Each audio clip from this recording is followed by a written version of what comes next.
네, 윤석열 전 대통령의 재구속 여부를 판단할 법원의 영장심사가 이틀 뒤입니다. 수요일에 열립니다. 네, 한편 오늘부터 7월 임시국회가 시작됐습니다. 쟁점 법안들을 두고 여야의 대치가 예상되는데요. 자세한 내용 김성환 시사평론가, 박상규 정치평론가 두 분과 함께 살펴보겠습니다. 네, 두 분 어서 오세요. 안녕하십니까. 안녕하세요. 예, 내일 모레 9일 오후 2시 15분에 윤 전 대통령 영장 실질 심사 열리는데 지난 1월 18일 영장 심사 때 보니까 40분 동안 직접 변론을 했네요. 이번에도 특검 입장에서도 중요한 사안이고 윤 전 대통령도 굉장히 중요한 사안이라서 직접 변론할 가능성도 클까요? 그렇죠. 당연히 예. 그럴 수밖에 없을 것 같습니다. 왜냐하면 이번에는 구속될 가능성이 상당히 높다고 예. 윤석열 전 대통령도 알고 있을 거예요. 본인이 검사 출신이기도 하니까요. 그리고 범죄 혐의도 상당히 많거든요. 구속 사유가 많기 때문에 거기에 대해서 본인이 어떤 방식으로든 항변이든 나름의 이유를 계속 얘기를 한다고 하면은 지난번보다는 좀 더 영장 심리가 길어지지 않을까 이렇게 생각됩니다. 예. 근데 만약에 그것조차 하지 않는다고 한다면 윤 전 대통령 입장으로서는 사실상 구속을 포기하는 거나 다름없는 효과가 이어질 거고요.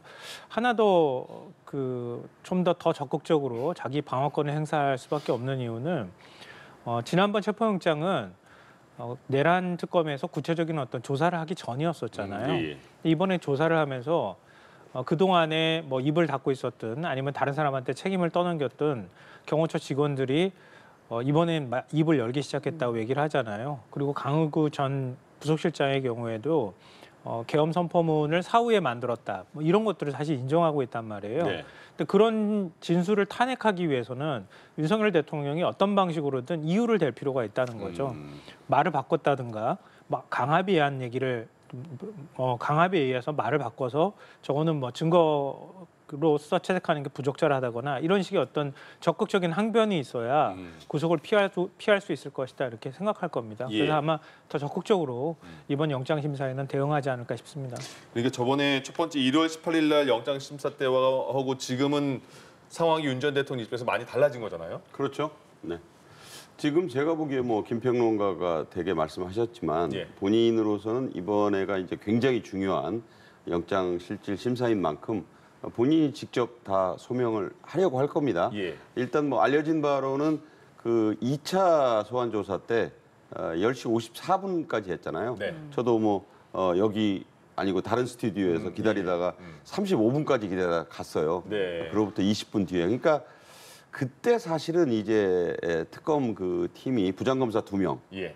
또 박창환 총경이 또 옆에 배석 네. 조사하고 물어볼 건 다 물어봤다고 봐야 되고 또 답할 건 거의 다 답했다고 봐야 돼요. 그러니까 그때 알려진 게 대부분의 혐의, 6개 영장 적시 혐의를 다 부인했다 그러잖아요. 전면 부인. 예. 따라서 특검 팀으로서는 물어볼 걸 물어봤지만 다 부인했기 때문에 더 소환 조사하는 게 의미가 없다고 본 거예요.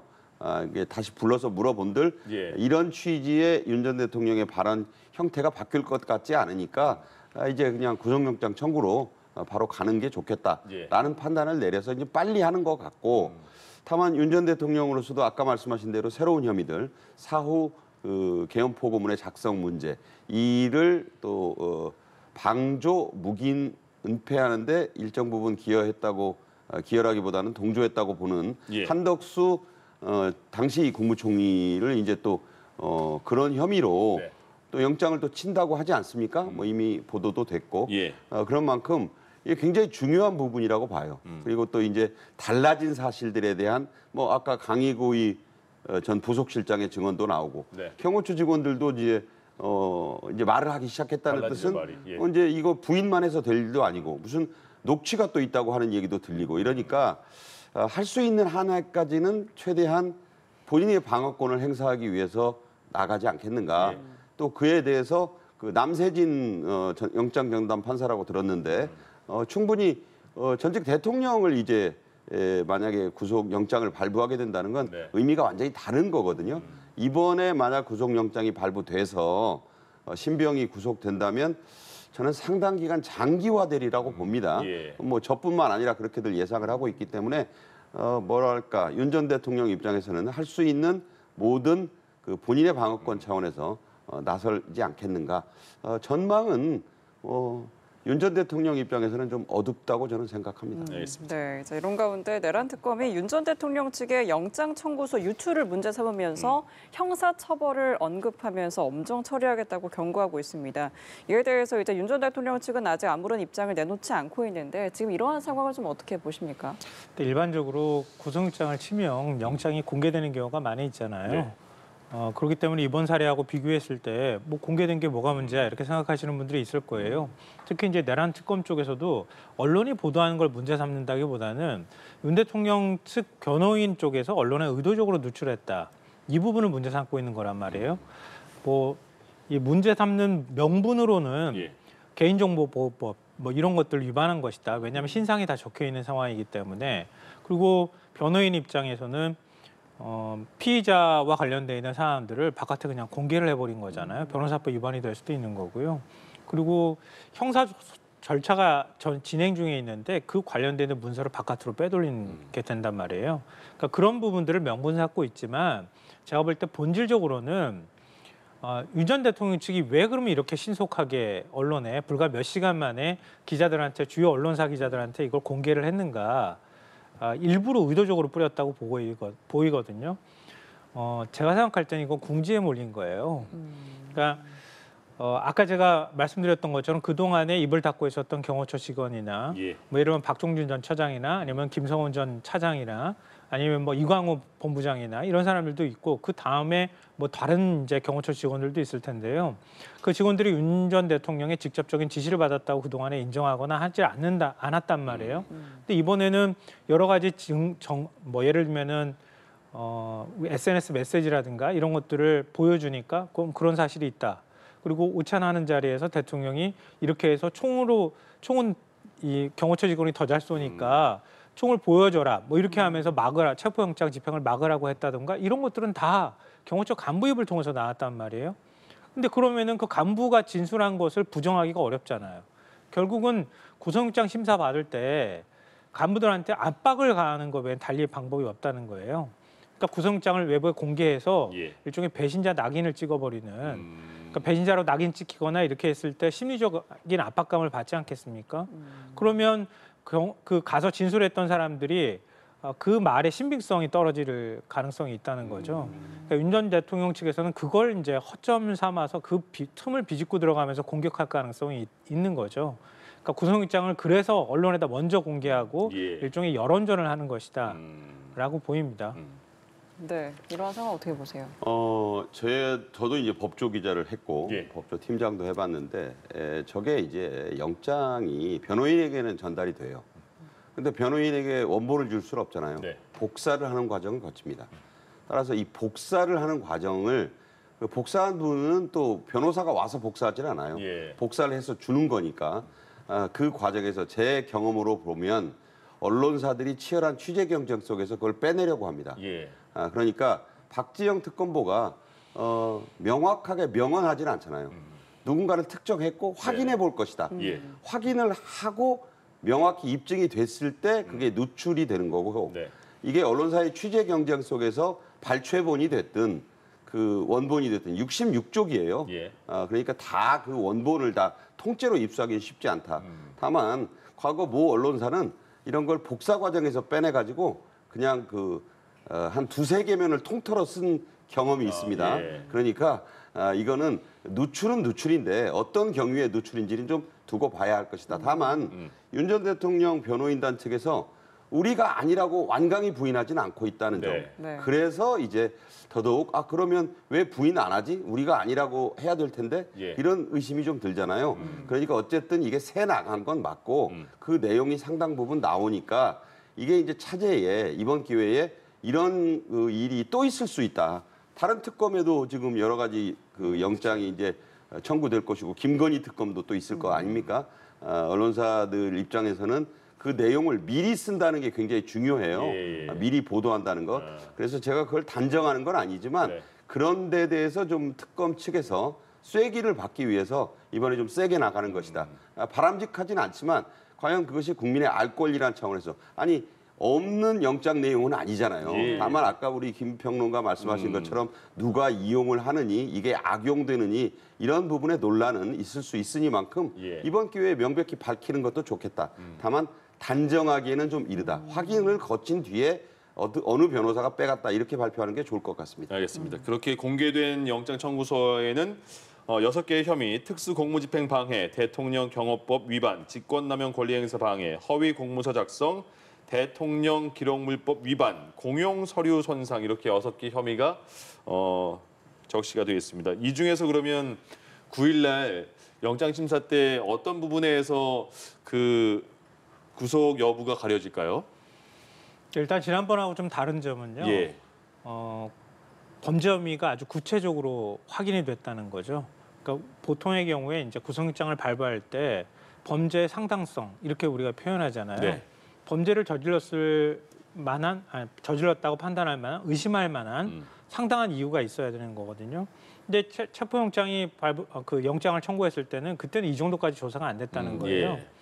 그러니까 이 호위무사를 자처했던 경호처 직원들이 말을 바꾸기 시작하고 또 국무위원들도 구체적으로 서로 간에 일치되지 않은 그동안에 주장했던 거하고 다른 정황 증거들이 CCTV를 통해서 확인이 됐잖아요. 예. 그런 부분에 대해서 상당 부분은 인정하는 진술을 했을 가능성이 굉장히 높다. 그렇게 보면 윤석열 전 대통령의 혐의가 좀 더 구체화됐던 거죠. 그러니까 그런 부분들이 하나가 있는 것 같고요. 예. 또 하나는 그 과정에서 예를 들면 법 집행을 가서 막으라고 경호처 직원을 지시를 한 거잖아요.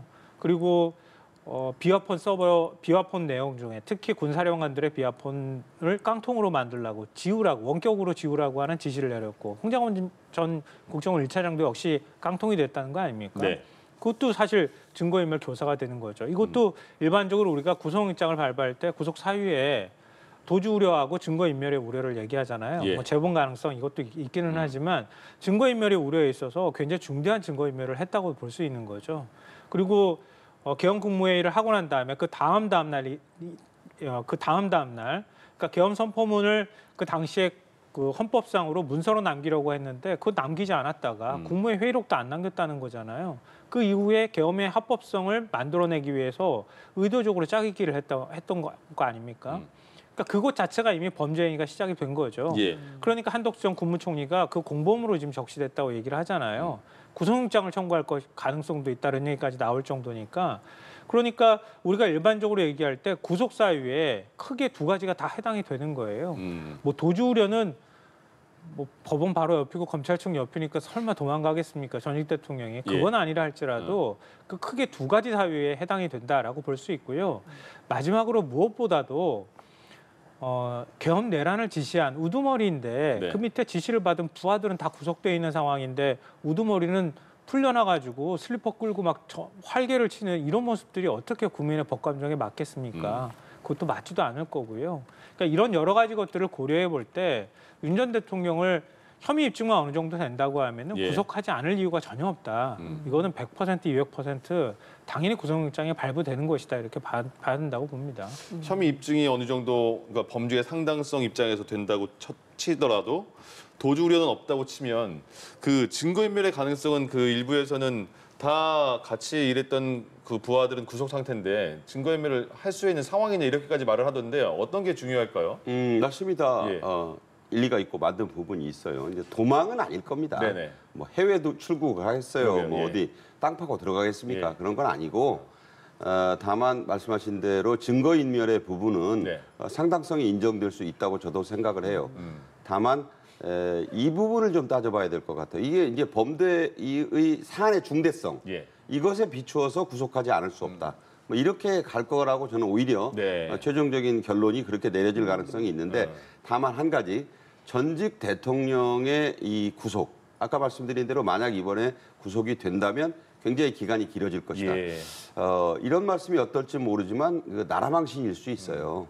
그래서 방어권을 보장한다는 차원에서 출퇴근하면서 할 수 있는 그런 조사 방식을 판사가 결정할 수는 있다. 예. 그러니까 남세진 부장판사가 결정하는 거거든요. 그러니까 들어보고 이것이 증거로서 빼곡이 입증이 됐으면 당연히 영장은 떨어질 것이다. 네. 그러나 판사가 또 어떤 판단을 할지는 몰라요. 예. 남판사가 아닌 이상 법관은 양심과 법리에 따라서 판단하는 것인 만큼 놀라운 뉴스가 나올 수도 있죠. 저는 그러나 예. 그 가능성은 일반적으로 대단히 낮다 예. 이렇게 보여지고 상당히 뭐 국민적 관심이 뭐 어느 정도 있는지는 모르겠습니다만 어쨌든 이 사안이 윤 전 대통령을 자유롭게 예. 나름 자유롭게 저렇게 그 집에서 왔다 갔다 하는 모습으로 비춰지는 데 대해서 조은석 특검이라든가 나머지 특검 팀들도 굉장히 사실은 시작이고 끝일 수 있는 부분이잖아요. 네. 윤 전 대통령의 신병이 내란 특검에 의해서 구속이 안 된다면 나머지 특검들도 좀 난감할 수도 있다 이런 생각이 들어서 예. 방어권이라든가 여러 가지 얘기는 인권적 차원에서 제가 드리는 말씀이고 결국 그 결론이 뒤집히기는 현재로서는 대단히 어렵지 않겠는가 예. 이렇게 봅니다. 그러면 그- 반론 예, 차원에서 예. 말씀드리는 건 네네. 아니고요. 뭐 보충하고 싶은 얘기인데요. 그러니까 대한민국의 국격이나 이런 걸 생각해 볼 때 내란범이 이렇게 활개치는 건 용납할 수 없는 거죠. 예. 민주주의 헌정 질서를 유린한 건데 어찌 보면 대통령이 저지를 수 있는 가장 무거운 범죄를 저지른 거잖아요. 이런 사람을 그대로 둔다고 하는 게 오히려 대한민국에 법 질서가 있는가 의심스럽게 만드는 상황이다라고 보고요. 무엇보다도 사실은 구속 사유에 예. 제가 하나를 빼고 말씀을 안 드린 게 있는데요. 범죄 혐의를 인정하면 그러면 증거인멸을 할 필요가 없는 거잖아요. 도주할 필요도 없는 거죠. 그럼 보통의 경우에 범죄 혐의를 인정했다고 하면은 굳이 구속시키지 않고 부구속 상태에서 재판받아도 됩니다. 이렇게 판사가 판단할 여지가 있는데 예. 윤석열 전 대통령은 지금 전면 부인하고 있잖아요. 그러니까 이렇게 자기 혐의를 다 부인하고 있는 사람은 당연히 증거인멸도 하고 도주할 우려가 있는 거 아니겠습니까? 그런 면에서 범죄 혐의를 인정하지 않는 것 자체가 구속 사유가 될 수밖에 없다라고 예. 봅니다. 그러니까 그 범죄 혐의를 그 두 번째 소환 조사할 때도 그러면 특검 입장에서는 범죄 혐의를 다 인정하지 않으니까 조사는 7시쯤 전에 끝났잖아요. 네. 그래서 계속 반복되는 범죄 혐의 인정하는 상황 때문에 좀 일찍 끝났다고 봐야 될까요? 2차 소환 조사의 그 조사 시간이? 아니 근데 이거는 야간 조사도 관련이 돼 있고요. 아, 왜냐하면 압수까지 할 이제 수밖에 조서를 없는. 예. 본인 스스로가 확인하는 과정들이 있잖아요. 네네. 근데 조서를 확인하는 것만 한 서너 시간씩 걸리는 아. 거잖아요. 근데 밤 10시 이후에 조사는 좀 어려울 거고요. 예, 예. 그러니까 미리 좀 끝내가지고 또 이건 한 번으로 조사가 끝나는 것도 아니니까 네. 그리고 충분히 진술 조서를 검토할 수 있는 시간을 주는 것 그런 것 때문에 물론 이제 혐의를 부인하는 것도 있을 수 있겠지만 그런 점들이 여러 가지로 이제 감안이 된 거라고 생각합니다. 네. 그리고 이번에 그 영장 청구서에는 드론 작전 사령부에 평양 무인기를 투입했다. 이거는 외환 혐의는 빠졌다고 해요. 이거는 왜 빠졌을까요? 아직은 뭐 조사가 좀 충분히 되지 않았다. 예. 증거가 더 많이 확보되지 않았다. 특검팀이 밝히고 있는 내용이에요. 예. 그러니까 혐의가 없어서라기보다는 이 부분은 굉장히 중요하잖아요. 네. 내란과 외환을 제외한 혐의라고 그 법률이 명시하고 있을 만큼 대통령은 이 두 가지 중에 하나에 걸리면 혐의는 딱 뭐 형량은 세 가지밖에 없잖아요. 네네. 그러니까 사형, 무기징역, 무기금고. 따라서 이 외환이 이 조은석 특검팀이 내란 특검팀이 처음 손대는 거잖아요. 예. 나머지는 뭐 이제 사후 선포 문제랄지 새롭게 추가된 것들은 있지만 그래도 완전히 새로운 것은 이 외환 혐의 부분. 예. 그러니까 조은석 특검팀이 조은석 특별검사가 사초를 쓰는 심정으로 하겠다고 하지 않았습니까? 예. 그 사초 중에 자기가 새로 쓰는 사초는 외환 혐의다는 점에서 이건 대단히 좀 앞으로 수사 기간도 길고 예. 확실하게 증거를 확보하고 완벽하게 만들어서 빌드업을 한 뒤에 그 내용을 추가하든지 공소장 변경을 하지 않겠는가. 지금까지 뭐 나온 내용은 드론을 평양에 침투시켰다고 하는 그 보고에 네. 뭐 박수를 치며 좋아했다라는 전언, 예. 뭐 확인이 된 바가 아니지만 그 다음에 또 뭐 일부 녹취 이런 게 있다고 하는데 그것만 가지고는 이 대단히 민감한 사안 그리고 이게 사실은 또 내란 그 우두머리 혐의와 달리 외환은 외국의 전쟁을 유발하는 거잖아요. 이거는 판단의 요건이 좀 까다롭습니다. 따라서 이 부분을 영장을 넣어서 뭐 내란과 외환 뭐 이런 표현이 적절할지 모르지만 이관왕을 만들어서 대통령을 그 전직 대통령을 네. 구속을 시키려면 완벽해야 될 거예요. 예. 완벽에 가까워야 될 것이다. 따라서 시간 많아요. 지금 뭐 이제 얼마 안 지났고 예. 150일까지 하니까 그리고 뭐 이건 제 견해입니다만은 그렇게 이 부분을 서두를 이유가 없다. 일단 이 앞에 6개 영장 혐의로 신병을 구속하게 되면 네. 느긋해지는 거예요. 그때부터는 좀 더 차분하게, 예. 좀 더 면밀하게 가지 않겠는가. 저는 그렇게 봅니다. 그러니까 외환 혐의 자체는 아까 말씀하신 것처럼 좀 그 구성 요건이 까다로운 게 북한과 뭐 통모라는 단어도 있던데, 근데 그게 과연 그걸 입증할 수가 있느냐? 그러니까 쉽게 말해서 북한과 짜고 이런 거 하는 거냐 이런 거 같은데 그게 그 쉽게 입증이 가능할까요?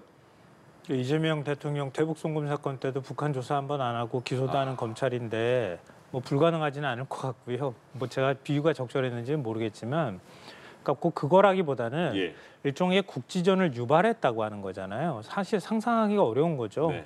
국지전이 발생하면 당연히 군장병이 사망할 거거든요. 그럴 가능성이 매우 높은 거죠. 어느 정도 피해가 있을지도 우리가 미리 지금 단계로서는 예상하기도 어려운 상황이란 말이에요.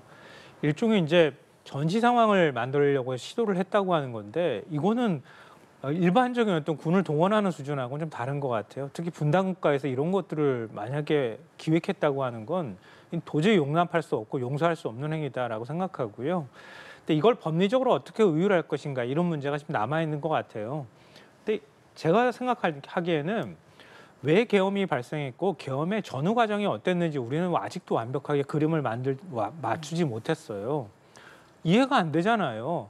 아무리 모험적인 사고를 갖고 있는 대통령이라 할지라도 계엄을 선포하는 평시 상황에서 계엄을 선포한다는 것 자체도 이해가 안 될 뿐더러, 만약에 북한에 드론을 날렸다고 하는 사실 자체는 지금 이제 확인이 되고 있는 거잖아요. 왜 이런 식의 어이없는 행동을 했을까? 자기 배우자를 보호하기 위해서 이럴까? 아니면 다른 어떤 목적이 있을까? 아니면 독재를 하기 위해서였을까? 아직도 우린 잘 몰라요. 예. 그 실체를 확인하는 데 있어서 일단 제일 큰 의미가 있다, 저는 그렇게 생각해요. 나중에 외환죄로 의뢰를 하든 안 하든 간에 네. 그 실체를 내란 특검이 확인해 주길 바란다, 이런 거고요. 그 확인하는 과정에서 그동안에 군은 자체 진상 조사를 전혀 하지 않았어요. 이 부분에 대해서는. 왜냐하면 군은 적국과 싸우도록 존재하는 존재 의미가 그거란 말이에요. 근데 군이 뭔가 누군가의 적의 도발을 유도를 하든 이런 행위를 했다고 하는 건 군의 명예와도 직접적으로 관련이 있단 말이에요. 예. 군 스스로가 진상조사를 하는데 주저를 할 수밖에 없는 상황이었던 거예요. 그러니까 이번에 내란 특검도 군사 기밀하고 밀접하게 관련이 돼 있으니까 군이 조사하는 걸 같이 보조하는 이런 형태로 간답니다. 실제로 군에 들어가가지고 내란 특검이 일반 이제 민간인이신 분이잖아요. 예. 막 가가지고 군을 그냥 군 장병이나 아니면 현역 군인들, 장성들을 조사한다는 게 이게 쉬운 일이 아니잖아요. 그러니까 그런 면에서도 아직까지는 실체 파악하는데 좀 시간이 걸릴 수밖에 없다. 마지막에 그 부분에 대해서 일종의 윤석열 대통령을 강제 수사하는 단계까지 들어가면 군 관계자들도 이제는 얘기를 해야 될 때가 됐다라고 판단할 거라고 저는 생각하거든요. 예. 그러니까 군 간부의 녹취록이 공개가 된 것처럼 드론 작전 사령관도 있는 거 아닙니까? 네. 그 중간에 어떤 의사소통이 이루어졌을 때 단계를 거쳤었던 사람들도 이제 입을 열기 시작할 거다. 알겠습니다. 그건 다소 시간이 걸릴 수밖에 없다, 이렇게 생각합니다. 예. 네, 지금 윤 전 대통령은 이번 특검 수사에서 2차례 조사만 받고 또 수사 개시 18일 만에 구속영장이 청구가 된 상황인데, 이러한 좀 진행 속도에 대해서 특검 측의 움직임을 좀 어떻게 평가하시는지와 함께 또 윤 전 대통령 신병 확보 여부에 따라서 또 앞으로의 수사의 향배도 달라질 수밖에 없잖아요. 좀 어떻게 예상을 두 하십니까? 가지 사안은 밀접하게 연관돼 있습니다. 18일 만에 한 것을 뭐 속전속결 그렇게 얘기하는데 네. 왜 속전속결일 수밖에 없냐면 더 조사해서 나올 게 없어요. 윤석열 전 대통령을 대면 조사해서 더 나올 게 없다. 아까 말씀 잘했잖아요. 그 모든 걸 부인하는데 조사하면 계속 묵비권이나 이제 또 내가 다 말했는데 뭘 더 나한테 말하라는 거야. 이렇게 나가기 때문에 부장검사 2명이 아니라 3명이 상대한다 해도 더 조사에는 의미가 없다. 예. 지금까지 확보된 증거와 관련자들의 진술만으로 일단 승부를 걸어보자. 이렇게 된 거예요. 네. 그리고 그 승부라는 것이 뭐 승부를 건다는 게 좀 어떤 표현일지 모르지만 이렇게 함으로써 이 내란 우두머리 혐의를 받고 있는 이 3개 특검이 사실은 지향하고 있는 한 사람의 인물이잖아요. 그러니까 그중에 제일 먼저 가장 중요하다고 본 내란 특검에서 이제 이렇게 18일 만에 조사 2번, 사실상은 1.5라고 봅니다. 예. 두 번째 조사가 제일 뭐 첫 번째 조사는 기싸움 한다고 뭐 박창환 총경 거부하고 했기 때문에 결국은 한 번의 조사를 뭐 밤 늦게까지 6시 34분에 한 뒤에 무려 3시간 거의 20분에 걸쳐서 조서 이 열람까지 했기 때문에 네. 이런 거 이상의 조사가 대면에서는 필요치 않다. 그래서 이제 승부를 건 것이고 아까 말씀드린 대로 여러 가지 이유를 볼 때 또 40분 이상 윤 전 대통령이 판사를 설득하고 항변을 한다 해서 받아들여질까? 저도 같은 생각이에요. 네. 그렇게 되면 조기에 윤 전 대통령이 명어 상태가 된다면 뭐 이제 나머지 특검도 그때부터는 좀 압박감을 느꼈을 수도 있어요. 왜냐하면 뭐 역사적으로 사초를 쓴다고 하고 시작한 이 특검에서 뭔가 첫 성과물이자 가장 중요한 성과가 나와야 되는 것이기 때문에 그렇게 한 것이고 예. 그게 되면 향후 수사는 충분한 기간이 있기 때문에 이제 정말 살라미 하듯이 잎사귀 하나하나를 털듯이 그렇게 갈 것이다라고 저는 보고 네. 다만 만약에 이게 신병 문제가 뭐 전혀 네. 0%다 이렇게 얘기할 수 없어요. 그래서 만약 기각이 되는 상황이 오면 상당히 곤혹스러운 입장이 엄청 곤혹스러워질 것이다. 그 가능성은 좀 낮습니다. 네. 네. 어떻게 변수가 좀 있겠습니까? 일단은 강제 수사가 가능해지잖아요. 언제든지 구치소에서 불러가지고 조사할 수 있습니다. 예. 지금은 조사하는데 이거 핑계대고 저거 핑계대고 9시에 나오라니까 15분, 20분 늦겠다고 얘기하고 이게 무슨 피의자의 태도입니까? 그럼 발부의 가능성을 높게 보시는 건가요? 저는 당연히 발부될 수밖에 없다고 보고요. 그러니까 이거는 국민들이 저는 용납하지 않을 거라고 봐요. 그렇지 않아도 사법부 중립성을 의심받고 있는 상황인데 이런 상황에서 구속영장을 기각한다? 이건 좀 상식적으로 이해할 수가 없는 거고요. 그렇게 해서 그러니까 최대한 빨리 신병을 확보한 상태에서 강제 수사에 들어가게 되면 제가 볼 때 윤석열 전 대통령은 바뀔 것 같아 보이지 않아요. 그러니까 나는 계엄을 선포할 이유가 충분했다라고 아직도 믿고 있는 듯해요. 예. 자기를 지지하는 국민들이 상당히 많이 있다고 아마 착각하고 있는 것 같은데요. 윤 전 대통령의 문제가 아니라 대통령이 혼자서 움직인 게 아니잖아요. 그 많은 병력과 그 지시를 받은 사람이 얼마나 많습니까? 아무리 그동안에 증거인멸을 시도했다 하더라도 그 사람들까지 어떻게 없애버릴 수는 없잖아요. 그러니까 대통령이 그렇게 구치소에 있는 상황까지 가고 다른 특검들이 계속 지금 수사를 하고 있는 상황이기 때문에 결국은 대통령의 지시를 받았던 관련됐던 사람들이 입을 열기 시작할 거다. 예. 그때 되면 전체 그림들이 맞춰질 수밖에 없다라고 봅니다. 알겠습니다. 국회로 가보겠습니다. 오늘부터 7월 임시국회가 시작이 됐는데 얼마 전에 상법 개정안 여야가 합의해서 통과시킨 이후에 계속해서 부딪힙니다. 방송 3법 민주당 주도로 통과가 됐습니다. 이제 본회의에 오를 것 같고요.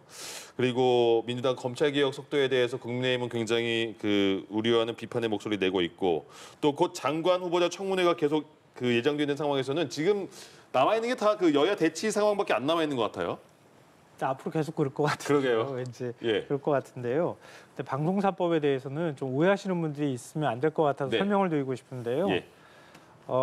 과거에 어떤 정권이 바뀌는 과정들에 있었을 어떤 관행처럼 그런 것에 그대로 적용된다고 하면요. 민주당은 방송사법 통과시키면 안 되는 거예요. 왜냐하면 언론 장악하기 쉽거든요. 네. 윤석열 정권이 보여줬잖아요. 그동안의 방송사 사장, 특히 공영방송사 사장을 어떻게 교체했는지를 아시는 분들이라면 아마 이해하실 거예요. 예. 근데 지금 방송3법은 사장 교체도 어렵게 하고 사장을 선출할 때 대통령실 입김이 덜 들어가게 만들고 이런 방식으로 한 거예요. 이게 그냥 민주당에서 발의했다기보다는요. 언론 시민사회단체가 그동안에 계속 줄기차게 요구해왔던 겁니다. 예. 정권 바뀌면 계속 사장 바뀌면서 일종의 정권의 우호적인 방송들을 계속 해왔던 거잖아요. 그걸 어떤 방식으로든 이제 끊어야 됩니다라고 하는 얘기들을 했던 거예요. 저도 이재명 대통령하고 비교적 가깝다고 평가를 받는 인사를 만났을 때 대선 전에 물어봤어요. 진짜 방송사법 통과시킬 수 있겠어요? 이렇게 물어보니까 통과시킬 수 있을 것 같아요라는 얘기를 했어요. 그때는 집권하지도 않았을 때거든요. 또 그렇게 해야 우리가 윤석열 정권 시절에 계속 언론 장악하려고 했다. 독립성 침해했다 이런 논란들이 많았는데 이제 그걸 우리가 이제 끊었으면 좋겠어요. 예. 이제 우리가 한번 하면 이번에 통과시킬 가능성도 있어요라는 말을 해서 사실 한편으로는 정말 가능할까 이렇게 의심, 그러니까 됐으면 좋겠지만 의심하는 마음도 있었거든요. 근데 이렇게까지 갔다고 하는 얘기는요. 네. 이건 국민의힘이 반겨야 될 일이에요. 국민의힘이 반발해서는 안 되는 거예요. 예. 방송사 이사를 숫자를 한 13명, 15명으로 늘리고요. 사장 추천위원회를 100명으로 만들고 13명, 15명으로 늘리는 가운데 정치권이 추천할 몫은 5명, 6명밖에 안 된다고 하면 예. 결국은 굉장히 다양한 이해관계를 갖고 있는 사람이 들어와서 거기에서 이사회에서 사장을 추천할 거거든요. 최종적으로. 네. 말 듣겠습니까? 말 안 듣는단 말이에요. 그래서 이사 숫자를 늘린 거예요. 학계도 들어오고 언론단체도 들어오고 예. 그리고 난 다음에 정치권도 거기에 추천하고 이렇게 해버리면은 이거는 대통령실에 아무리 대통령 할아버지가 와도 아무리 거기에 뭔가 영향력을 발휘하려고 해도 발휘하기 어렵다는 거예요. 알겠습니다. 전 이거는 민주당이 정말 잘했다. 예. 본회의까지 국민의힘이 반발한다 하더라도 여기 이재명 정부에서만큼이라도 그동안의 악순환을 확실하게 끊어주는 역할을 해야 한다라고 생각합니다. 박상규 평론가께서는 SBS부터 해서 언론계에 굉장히 오래 계셨는데 그럼 이번 그 방송 3법 통과에 대해서는 어떻게 보세요? 대체적으로 원칙은 좋아요. 예. 그러니까 공영방송에만 해당이 되는 거거든요. 네네. 공영방송의 이사, 예. 대표이사까지 포함해서 저렇게 많은 사람들의 수기를 통해서 뽑는 것이 중요하다고 저는 봅니다. 네. 다만 모든 법은 그 입법 취지와 달리 디테일이 중요해요. 이재명 대통령도 지금 계속 전 정부 장관 2명 쓰면서 디테일이 강해서 뭐 이런 말 하잖아요. 무슨 디테일이냐. 예. 거기에 학계도 들어오고 시민단체 들어온다 그랬잖아요. 네네. 그 시민단체와 학계의 비율이 공평해야 된다는 거죠. 예. 그러니까 지금 국민의힘에서도 우려를 하는 분들의 시각은 그 진보 성향 학자, 진보 성향 단체만 들어오면 어떻게? 그런 것들이 법에 좀 담보돼야 된다. 그러니까 법 자체를 반대할 수는 없어요. 예. 뭐 항의 좀 하고 욕설 좀 하면서 퇴장하고 이 모습을 아까 김성환 평론가도 그랬잖아요. 앞으로도 많이 보게 될 거라고. 네. 많이의 방점이 찍혀 있잖아요. 아마 이거 뭐 자판기처럼 자판기 입법이 된다. 뭐 이런 생각이 들 정도로 이 법에 만들어지는 재정 통과는 막을 길이 없어요. 예. 소위 뭐 어디가 뭐 걸리는 데가 있습니까? 그렇죠. 기름 바른 듯이 쭉쭉 나갈 거예요. 다만 국민을 위해서는 그런 담보가 필요하다. 예. 그러니까 우파 보수 성향의 학자, 보수 성향의 단체들도 같이 들어가서 수기를 좀 하자. 알겠습니다. 예, 다수결만 중요한 게 아니라 예. 민주주의의 또 하나의 큰 축은 강력한 야당의 존재예요. 네. 그래야 여당도 건전해지는 겁니다. 그 얘기하고 중요한 것 노란봉투법은 네네. 정말 우려가 좀 돼요. 상법 추가 개정도. 예. 지금 기업이 얼마나 어렵습니까? 특히 노란봉투법의 우려의 포인트는 뭐냐면 예. 파업의 일상화예요. 기업에서 지금 이 가뜩이나 뭐 이 어렵고 4.5일제 또 노조 출신 노동부 장관이 네. 뭐 밀어붙일 것 같은데 뭐 민주당이 도우면 되겠죠. 예. 자, 일을 적게 하는 거에 반대를 하는 게 아니에요. 과연 우리가 무조건 어떤 펀더멘털을 안 만들어 놓고 일만 적게 하면 되겠느냐. 지금 관세 폭탄 지금 날아올 직전이고 예. 지금 뭐 이 부분도 국가적인 우려가 있는 거잖아요. 뭐 특사들도 보낸다고 하고 다 좋은데 파업의 일상화가 될 수 있어요. 이 노란봉투법은. 예, 그러니까 알겠습니다. 노동자들의 권리, 파업할 권리를 보장하는 건 중요한다고 저도 보지만 네. 그 디테일을 좀 보강해서 예. 기업들이 이러면 누가 기업을 하겠어요. 알겠습니다. 그러니까 예. 기업주들이 아이고 나 이제 기업 다 접을래. 뭐 외국으로 나가버릴래. 이렇게 하면 그게 바로 교각살우가 된다. 뿔 바로잡자고 소를 죽이면 안 되잖아요. 네. 대한민국 경제를 좀 생각하는 예. 그런 법을 좀 만드는데 민주당이나 정부가 좀 디테일에 좀 신경 쓰면 한다. 이 알겠습니다. 말씀드립니다. 그러니까 저희가 국민의힘 얘기를 하려고 했는데 이거 노란봉투법 말씀하시니까 당연히 이게 첨예한 대립이니까 반론을 하셔야죠. 그냥 짧게 말씀드리면요. 보수 정권 들어서면은 제일 방송사 뭐 사장 교체뿐만 아니라요. 보도 편성 책임자 교체할 때 임명동의제가 원래는 노사합의로 있거든요. 그거 무시하고 그냥 임명해요. 이게 두드러지게 나타나는 특성이었어요. 보도 책임자 임명동의제를 하면은요. 보도국 구성원에 다수가 동의를 해야 보도 책임자로 임명할 수 있어요. 근데 보수 정권에서 오히려 그걸 무너뜨리는 작업들을 그동안 했던 거예요. 근데 이제는 아예 방송법에다 넣겠다는 얘기입니다. 그러면 아무리 사장을 임명한다 하더라도 보도 책임자가 보도국 내에서 외압을 받지 않을 만큼의 신뢰를 받는 사람이 앉아 있으면 사장이 시킨다고 하겠습니까? 안 한다는 거예요. 그거 하나만 예를 들어서 제가 말씀을 좀 드리고 싶고요. 예. 파업의 일상화는요. 파업하면 월급 못 받잖아요. 근데 파업만 합니까? 그 말이 안 되잖아요. 더군다나 2차, 3차 하청받는 사람들이 어떻게 파업만 할 수 있겠습니까? 그 사람들이 생업을 걸고 그는 너무 과도한 우려다라고 예. 생각합니다. 알겠습니다. 네, 여기까지 이 시간 들어보도록 하겠습니다. 박상규 정치평론가, 김성환 시사평론가 두 분과 함께 오늘 이야기 나눠봤습니다. 오늘 말씀 고맙습니다. 감사합니다.